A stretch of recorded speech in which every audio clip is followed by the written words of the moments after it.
नमस्कार, खबर में आपका स्वागत है। मैं हूं राघवेंद्र सिंह। आज हम बात करेंगे मध्य प्रदेश की सियासत के बारे में। दरअसल कांग्रेस और बीजेपी दो बड़े दल हैं, एक सत्ता में दूसरा विपक्ष में। वजह यह कि दतिया का बड़ा प्रतिष्ठापूर्ण चुनाव था। उस चुनाव के नतीजे के बाद दोनों ही दलों में भाजपा और कांग्रेस में गतिविधियाँ तेज है। बीजेपी ने दतिया की सीट पाने में असफलता हासिल की क्योंकि दतिया पहले से कांग्रेस के खाते में थी, लेकिन वहाँ बीजेपी की हार को लगता है प्रदेश भाजपा संगठन और सरकार दोनों ने गंभीरता से लिया। इसके बाद बहुत सारी बातें हुई। दतिया जिला पूरी इकाई को भंग कर दिया गया। लगभग 1000 कार्यकर्ता पदों से हटा दिए गए। भाजपा के भीतर ऐसा पहली बार हुआ। और कांग्रेस जो चुनाव जीती थी, इसके बावजूद मध्य प्रदेश कांग्रेस की जो यूनिट है उसको भंग कर दिया गया। अब इन चीज़ों को क्या माने, एक पार्टी जीती है तो भी प्रदेश इकाई भंग कर दी गई, और एक पार्टी हार गई है तो उसके पूरे जिले को एक तरह से हटा दिया गया। और इसके बाद जो चर्चा की वजह बन रही वो ये कि दिल्ली में प्रधानमंत्री नरेंद्र मोदी और गृह मंत्री अमित शाह से मध्य प्रदेश के नेताओं की लगातार मुलाकातों ने इस बात को बल दिया है कि मध्य प्रदेश में कुछ नया होने वाला है या कुछ बड़ा होने वाला है। लेकिन पार्टी के भीतर के जानकार कहते हैं कि कुछ नहीं बदलेगा। अध्यक्ष की हैसियत में हेमंत खंडेलवाल और मजबूत होकर निकलेंगे, जबकि कुछ लोग ये भी बात चला रहे हैं कि शायद भाजपा संगठन में बदलाव हो। लेकिन हर कोई जानता है कि जब पार्टी सरकार में होती है तो मुख्यमंत्री की इच्छा के अनुरूप ही प्रदेश संगठन का अध्यक्ष बनाया जाता, ताकि संगठन सरकार दोनों में तालमेल बना रहे या दोनों में टकराव की स्थिति ना हो। और इसके साथ तीसरा बिंदु ये कि दो पावर सेंटर ना हो। मुख्यमंत्री पावर सेंटर रहता है हमेशा, और अगर अध्यक्ष पावर सेंटर बनता है तो टकराव होता है। तो बीजेपी ने बहुत लो प्रोफाइल हेमंत खंडेलवाल को अध्यक्ष बनाया है।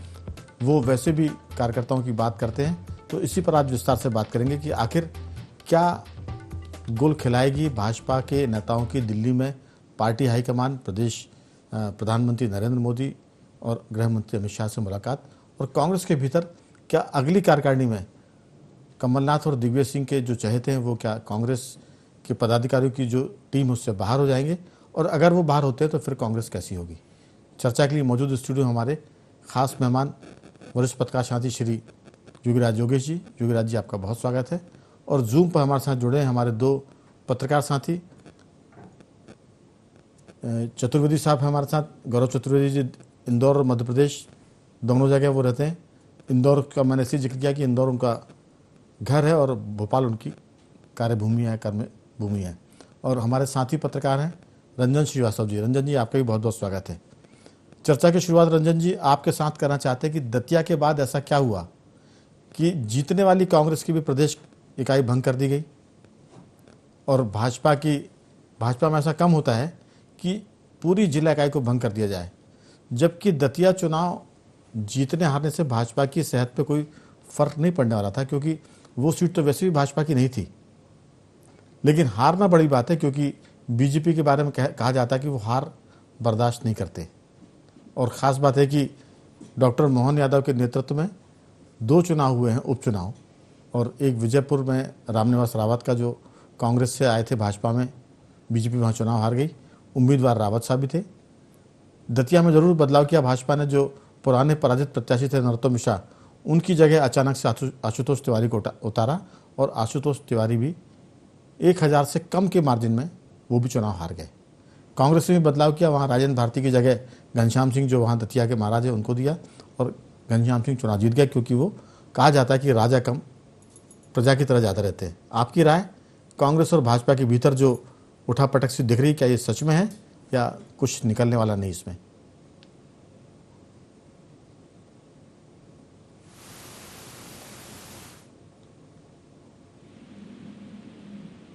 उसके बाद दूसरी जीत हुई है जी सामान्यतः, आप भी जानते हैं, हम लोग भी जानते हैं, बहुत ही कोई रॉकेट साइंस नहीं है जी।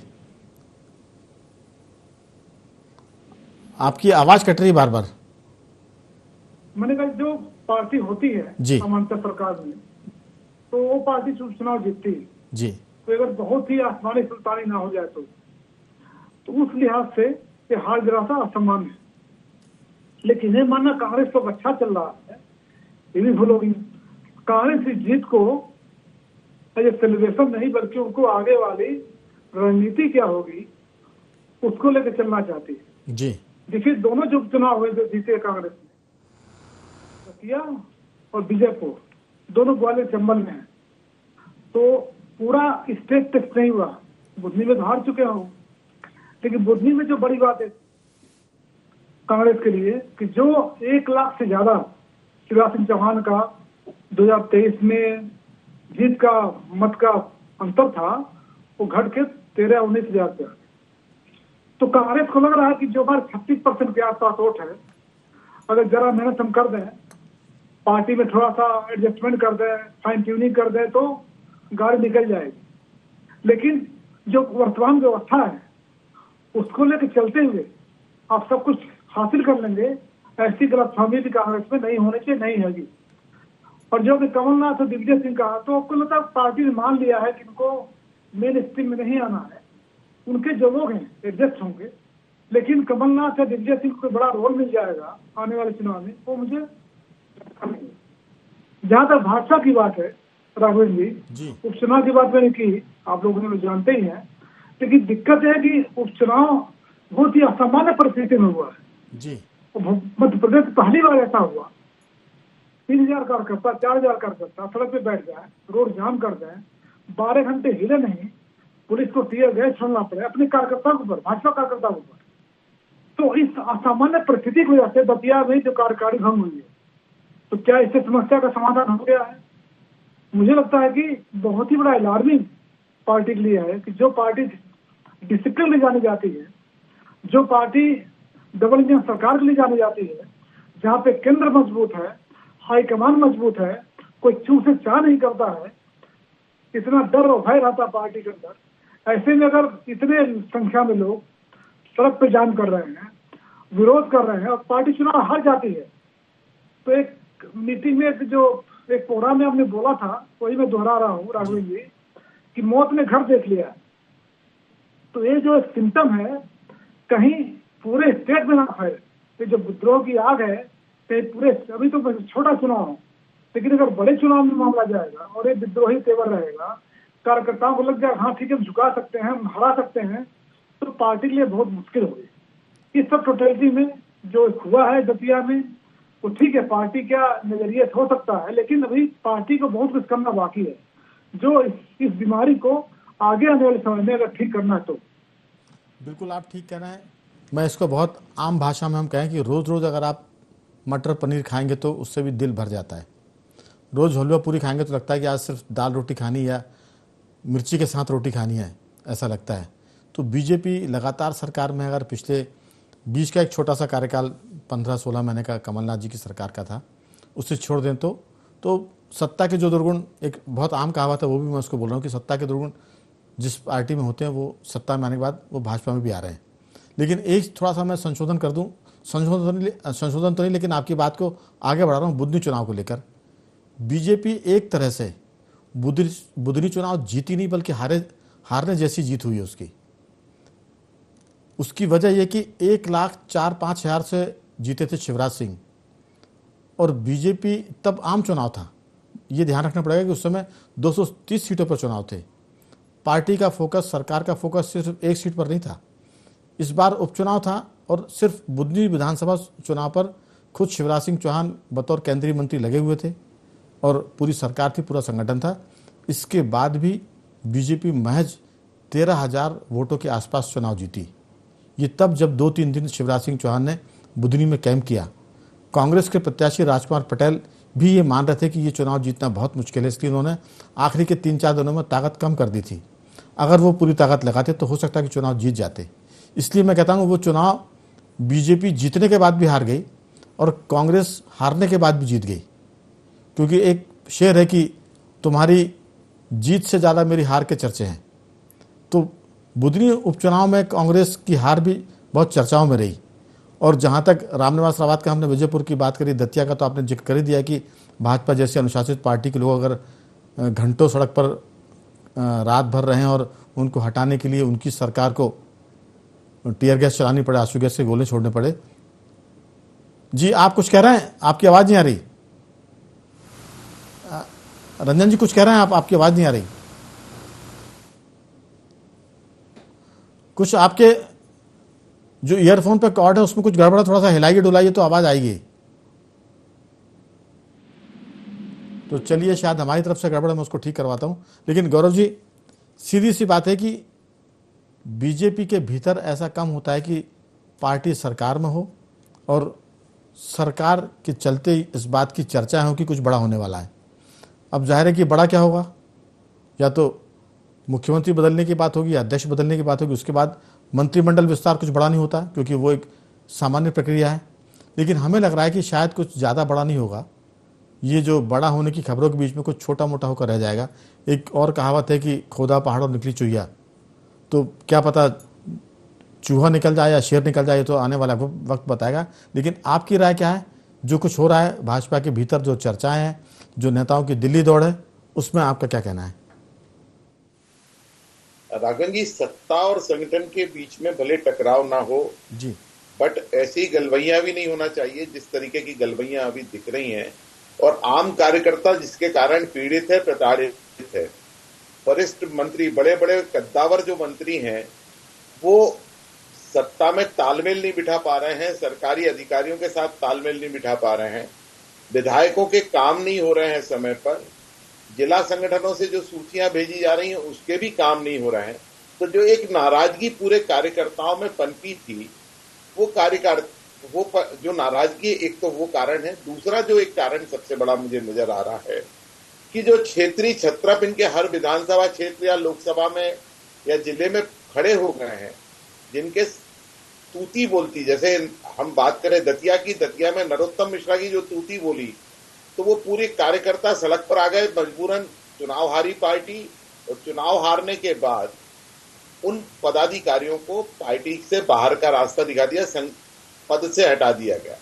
तो इस तरीके के जो वातावरण पूरे मध्य प्रदेश में बन गए, और मध्य प्रदेश की बात नहीं कर रहा हूं राघवेंद्र जी, आप दिल्ली से लेकर तहसील और जिले स्तर तक की जो संगठन की वो परिस्थितियां बनी हुई हैं, वो कमोवेश एक जैसी है। और ऐसी परिस्थिति में इस तरीके का परिणाम आना स्वाभाविक है। अब रिजल्ट अगर खराब आता है तो ये जरूरी होता है कि उसकी समीक्षा हो और उसे दूर करने का काम किया जाए।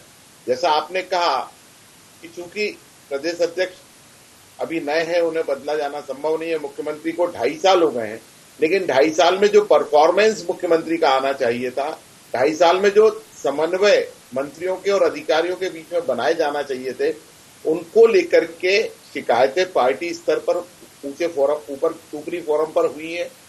उनको कैसे दूर किया जा सकता है, क्या विकल्प हो सकते हैं, और तीनों विकल्प जो आपने बताया, वो तीनों विकल्प उसमें काम कर सकते हैं कि मुख्यमंत्री, या तो मुख्यमंत्री को रखा जाए या मुख्यमंत्री को हटाया जाए, या कैबिनेट को एक ऐसा स्वरूप दिया जाए कि जिसमें पूरी पार्टी एकजुट होकर काम कर पाए। क्योंकि आप देखिए, पिछले 2.5 साल से कई कद्दावर पूर्व मंत्री अपने घर बैठे हुए काम नहीं कर पा रहे। पीढ़ी परिवर्तन अपनी जगह है, लेकिन पीढ़ी परिवर्तन के साथ साथ अगर आप बुजुर्ग नेताओं को इस तरीके से घर बिठाने का काम करेंगे तो पार्टी को कई बार उसका नुकसान भी उठाना पड़ता है। बिल्कुल, आपने ठीक कहा। दरअसल बीजेपी भी एक क्लासरूम की तरह है, एक स्कूल की तरह है भारतीय राजनीति में। और उस क्लासरूम के अगर किसी एक बच्चे को क्लास टीचर ही प्रमोट करे, प्रिंसिपल ही उसको प्रमोट करे, तो फिर किसी और की मजाल नहीं कि उस बच्चे के खिलाफ कोई बोल पाए। यहाँ योगीराज जी, भाजपा के इस स्कूल में या भाजपा की इस क्लास में डॉक्टर मोहन यादव एक ऐसे विद्यार्थी हैं जो सीधे से पर्ची निकालकर मुख्यमंत्री बना दिए गए, और उनकी पैरवी करने वालों में गृह मंत्री अमित शाह और प्रधानमंत्री नरेंद्र मोदी का नाम अगर आता है, तो फिर किसी और विद्यार्थी या टीचर की मजाल नहीं कि वो कह सके कि ये विद्यार्थी अच्छा कर रहे हैं कि खराब कर रहे हैं। लेकिन इसमें कोई शक नहीं कि जो बात गौरव जी कह रहे हैं, सरकार में जो कैबिनेट है उसमें तालमेल ठीक नहीं है, मंत्रियों का अफसरों से तालमेल ठीक नहीं है, अधिकारी मंत्रियों को बाईपास करके सीएम के सीधे कनेक्शन में कनेक्ट होते हैं, और काम करने के लिए बहुत अफसर मंत्रियों के पास नज़र नहीं आते। हालांकि ये बीमारी कोई नई नहीं है, ये बीमारी अर्जुन सिंह जी के काल से शुरू होकर दिग्विजय सिंह के काल में परवान चढ़ी, और हर किसी मंत्री को नियंत्रित करने के लिए मुख्यमंत्री अपनी पसंद के प्रिंसिपल सेक्रेटरी और सेक्रेटरी बिठा दिया करते हैं, और फिर वो प्रिंसिपल सेक्रेटरी और सेक्रेटरी अक्सर अधिकारी के बजाय मुख्यमंत्री के मुखबिर हो जाते हैं।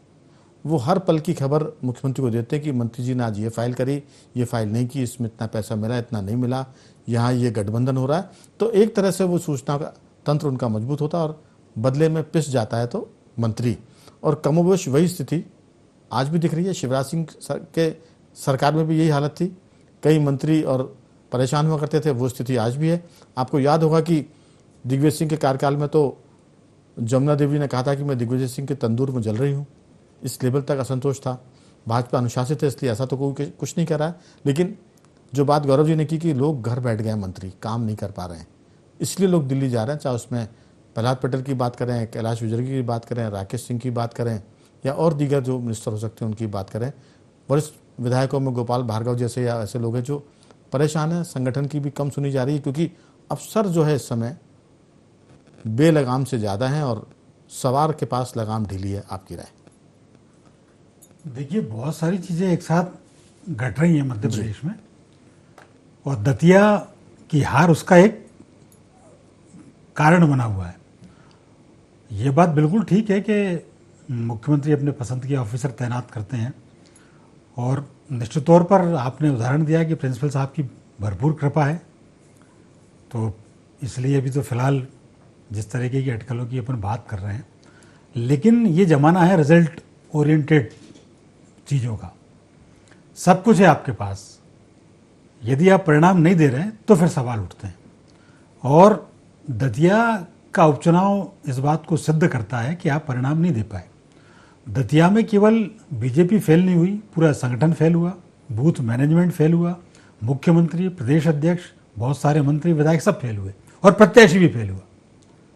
ये भाजपा के लिए चिंता की बात। इसमें एक चीज़ और जोड़ दी जाए, टिकट देने वालों भी फेल हो गए। अब जिसने टिकट आशुतोष तिवारी का दिया था वो भी फेल हो गए जी। और इसमें एक चीज़ और, जातिगत समीकरण भी फेल हुआ। तो जब यही मुख्य मापदंड होते हैं किसी चुनाव के, और उन सारे मापदंडों पर आप निपट गए, सबसे ज़्यादा तो वहाँ ब्राह्मण कम्युनिटी थी, वहाँ मतदाता तो वहीं के थे, लेकिन आपस में टकराव इतना हो गया, चाहे बीजेपी की तरफ से हो चाहे कांग्रेस की भी तरफ से हो, तो वो। और इसके अलावा फिर जो एक अदर कास्ट जो आती है, पिछले वर्ग की जो वहाँ पे आती है, वहाँ लोधी वोट भी है, वहाँ कुशवाहा वोट भी है, वहाँ यादव वोट भी है, ये सबके सब कैसे फेल हो गए, ये चिंता की बात है। और इसी बात को लेकर इतनी धमा चौकड़ी मची हुई है कि दतिया से लेकर दिल्ली तक, भोपाल से लेकर दिल्ली तक नेताओं की दौड़ लगी हुई है। ये बात बिल्कुल ठीक है, प्रदेश अध्यक्ष अभी नए हैं तो उनको बदलने का कोई अभी तो उनका बल्कि देखा जाए तो उनका समय अभी आना बाकी है, उनको भी फ्री हैंड दिया जाना ही चाहिए। लेकिन जैसा गौरव जी ने कहा है, और ये बात भी ठीक है, 2.5 साल चीफ मिनिस्टर साहब को हो गया, और हमको ये नहीं कह रहे कि साहब उनको बदला जाना चाहिए या बदल दिए जाएंगे। जब तक प्रिंसिपल साहब की कृपा है तो कुछ नहीं हो सकता वो तो जी। पर सवाल ये है कि 2.5 साल में आपके खाते में उपलब्धि क्या है, और जो यश तो आपके हाथ में आया नहीं 2.5 साल में, लेकिन जो अपयश आया, जो दिल्ली के एक अखबार ने आपके खिलाफ जो रिपोर्ट छाप दी, उससे आपकी विश्वसनीयता संदिग्ध हो गई। बिल्कुल। और यही वजह रही कि दतिया में आपने 3 चुनावी सभाएं की तो लोगों ने आप पर भरोसा नहीं किया। तो मेरा कहने का अर्थ है कि आप कुछ भी करें, अपनी मनमर्जी चलाएं, अफसर अपने मर्जी के लिए आए, मंत्रिमंडल में किसी को मत जगह नहीं दो आप, लेकिन रिजल्ट दीजिए। और जब रिजल्ट नहीं आते तो फिर सवाल पैदा होते हैं। बिल्कुल। तो ये बात सही है, नहीं बदला जा रहा होगा कुछ, ठीक, आने वाले समय में देखा जाएगा। ये तो अब बदलना नहीं बदलना, कोई भी किसी को बदले, किसी को मजबूत करे, ये तो सरकार का, संगठन का काम है, उनके अपने दल का मामला। लेकिन रंजन जी, किसान कल्याण वर्ष है सरकार की तरफ से, और किसान इस बार सबसे ज़्यादा मुसीबत में है। मूंग खरीदी की बात करें, बिजली की बात करें, खाद्य वितरण की बात करें, किसान सर्वाधिक संकट में, उसकी सुनवाई कम हो रही है। किसान के आंदोलन हो रहा है, भोपाल तक उसकी धमक आ रही है, सरकार को निर्णय बदलने पड़ रहे हैं। तो ये तो सरकार की तरफ से जो फेल्यूर हो रहा है या जो सरकार सफलता हासिल कर रही है वो अपनी जगह है, लेकिन दिल्ली के लिए लगता होगा कि ये अभी 2.5 साल का वक्त है, हम T20 या वनडे की तरह आखिरी ओवर में टीम को सुधार लेंगे, परसेप्शन ठीक कर लेंगे, 10 ओवर जब बचेंगे तब रन बना लेंगे। तो कई बार ये पासा उल्टा पलट जाता है। मैं सिर्फ छोटी सी बात बोलूँगा कि ये अक्सर महेंद्र सिंह धोनी किया करते थे। वो जब बैटिंग करने आते थे 6-7वें नंबर पे, तो कुछ गेंदें वो डॉट खेलते थे, और जब रन रेट बढ़ता था तो आखिरी में रोमांच पैदा करने के लिए वो आखिरी बॉल तक मैच ले आते थे, और फिर वो जीते थे। तब महेंद्र सिंह धोनी हीरो बन जाते थे। हम ये भी कहते थे मजाक में कि चूँकि 20 ओवर तक या 50 ओवर तक आखिरी तक मैच चले तो विज्ञापन के भी फायदे BCCI को मिल जाते हैं, क्योंकि अगर आखिरी बॉल तक मैच चल रहा है तो बिजनेस मिलता है। आखिरी बॉल तक मैच चलता है तो दर्शक मैदान में बंधे रहते हैं, लेकिन कई बार इसका उल्टा भी होता है। तो जो खतरों के खिलाड़ी वो जानते हैं कि इसके नफ़े नुकसान क्या है। लेकिन एक बात मैं अंतिम जोड़ूंगा कि मुख्यमंत्री डॉक्टर मोहन यादव बेफिक्र हैं, उनके चेहरे पर आपको किसी तरह की कोई चिंता की लकीरें नज़र नहीं आती, उनका विश्वास झलकता है। और मैं तो कहता हूँ कई बार कि वो हर फिक्र को धुएं में उड़ाते चले जाते हैं, चाहे दती हार हो, विजयपुर हार हो या बुधनी की 1,05,000-4,000 की जीत वो 13,000 पर सिमट गई हो, लेकिन असंतोष चाहे जितना हो गया हो। अब प्रिंसिपल साथ में है तो फिर क्या दिक्कत है, प्रिंसिपल और क्लासेस दोनों ही साथ में। आपकी राय बहुत छोटी सी। नहीं तो देखिए, बिल्कुल सही बात है, सब कुछ ठीक चल रहा है तो अच्छी, लेकिन चिंता होना नहीं चाहिए किसी भी सीएम को। अगर चिंता दिखाएंगे तो मंत्रिमंडल में चिंता होगा, सरकार में चिंता होगा, उनको तो ऐसे ही बिहेव करना चाहिए। लेकिन जो अंदर चिंता हो रही होगी वो तो चिंता कारण है, पार्टी में भी, सरकार में भी, ऊपर भी। इस लगातार जो मीटिंग हो रही है ये वैसा कभी पिछले 20 साल में नहीं हुआ कि उपचुनाव के बाद कृषि मंत्री मिलना, केंद्रीय कृषि मंत्री वी.डी. शर्मा जी मुलाकात हो जाए एक सांसद से, और भी कई लोग मिलना है। फिर अभी आज खंडेलवाल जी नवीन से मिले, पीएम से 3 लोग मिल चुके। ऐसा तो हुआ नहीं, पीएम इतना टाइम रहता नहीं है। बिल्कुल। तो परिस्थितियां जी मैं रोकना चाहूँगा पूरी बात, चूंकि सरकार में बीजेपी तो उसी पर फोकस होती है। हमने चर्चा में ये भी रखा था कि कांग्रेस की क्या स्थिति, क्या इस बार जो नई टीम बनेगी जीतू पटवारी की, उसमें पिछले बार की भांति दिग्विजय सिंह, कमलनाथ के समर्थक स्थान पाएंगे पदाधिकारियों में, प्रवक्ताओं में, या जिस तरह से उनको साइडलाइन कर दिया गया है दिग्विजय सिंह और कमलनाथ जी को, वैसे उनके समर्थक भी किनारे हो जाएंगे या उनके समर्थकों को मौका मिलेगा? क्योंकि हरीश जी जो प्रभारी हैं उनके तेवर तो बहुत सख्त है, अगर वो जोखिम के खिलाड़ी निकले तो इस बार शायद दिग्विजय सिंह और कमलनाथ जी के समर्थक जीतू पटवारी की टीम से बिल्कुल साफ हो सकते हैं। आपकी क्या राय? मुझसे पूछना सर? हाँ, आपसे सवाल था जी। नहीं, मैंने कहा देखिए, समर्थक रहेंगे जब पूरी टोटलिटी में अगर पार्टी को लेकर चलना है जी, तो समर्थक रहेंगे। यहाँ से दिल्ली तक जो ट्रेंड कांग्रेस में दिख रहा है जी, राहुल गांधी का, वो यंग लीडरशिप में है। तो जो भी ओल्ड लीडर्स हैं या जो परफॉर्मेंस जिनसे राहुल गांधी पसंद नहीं है, या उनका रैंकिंग या उनका जो परफॉर्मेंस उनकी नजर में ठीक नहीं है, उनको स्थान नहीं मिलने वाला। अपना आप बोलिए जी। परफॉर्मेंस की बात तो हम नहीं करेंगे, क्योंकि अब परफॉर्मेंस की अगर बात करेंगे तो राहुल गांधी तक पर सवाल खड़े हो जाएंगे। तो अब परफॉर्मेंस शतक लगाने वाला कप्तान तय करेगा कि मेरी टीम में कौन रहेगा, तब तो ठीक है। और कप्तान ही अगर 10, 15, 20 रनों पे आउट हो रहा है तो फिर वो परफॉर्मेंस तो चलो वो अलग बात है। गौरव जी, आपकी राय, कांग्रेस के भीतर जो कुछ हो रहा है या दिख रहा है, क्या कुछ उसमें बदलाव होगा? जो मैंने आशंका जताई है, हो सकता है कि मेरी आशंका गलत हो, इस बार जीतू पटवारी की टीम में कमलनाथ और दिग्विजय सिंह के समर्थक हाशिए पे आ सकते हैं। आपका क्या सोचना है? नहीं, कमलनाथ तो दिग्विजय सिंह के समर्थक तब हाशिए पर आएंगे जब जीतू पटवारी के पास खुद की टीम हो। कांग्रेस हमेशा से छत्रपों की पार्टी रही है जी। और ऐसी स्थिति में जो भी पदाधिकारी या कार्यकर्ता हैं वो किसी ना किसी गुट के साथ जुड़कर रहे हैं, तो आपको उन्हीं में से सिलेक्ट करना पड़ेगा, क्योंकि जीतू पटवारी अपनी टीम अभी तक नहीं बना पाए हैं। तो ऐसी परिस्थिति में ये नहीं कहा जा सकता कि जो भी सीनियर लीडर हैं कांग्रेस के, उनके समर्थकों के पर कतरे जाएंगे।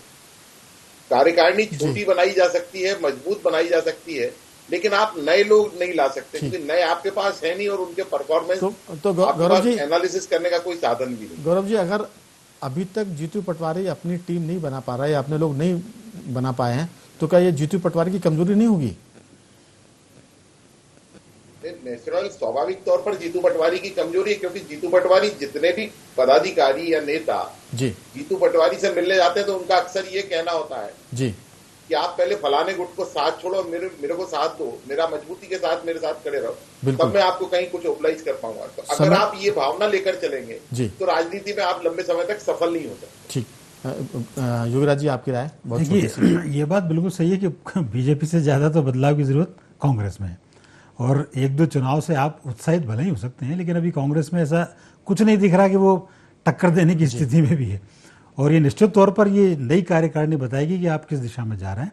और मैं आपसे इस बात पर सहमत हूँ कि हो सकता है कि सीनियर लोगों के कार्यकर्ता या सीनियर दरकिनार किए ही जाएंगे। एक नई और युवा टीम पर फोकस, चूँकि राहुल गांधी बहुत समय से कह रहे हैं, तो मुझे ऐसा लगता है इस बार कोई नए और युवा चेहरे।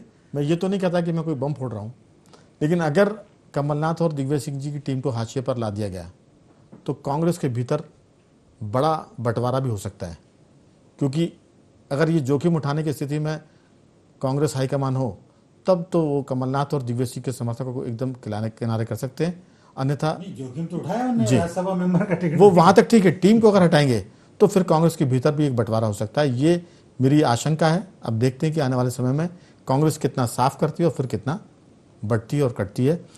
कुल मिलाकर बीजेपी और कांग्रेस दोनों में बेचैनी है। देखते हैं आने वाले दिनों में पार्टी हाईकमान दोनों के क्या करते हैं, बीजेपी कांग्रेस के। मैं तीनों मेहमानों का धन्यवाद करूंगा। गौरव जी आपका साधुवाद, रंजन जी आपका बहुत धन्यवाद, योगराज जी आपका भी साधुवाद कि आपने इस चर्चा में हिस्सा लिया। बाखबर इतना ही। बंदे हमारे साथ और देखते रहिए IND24।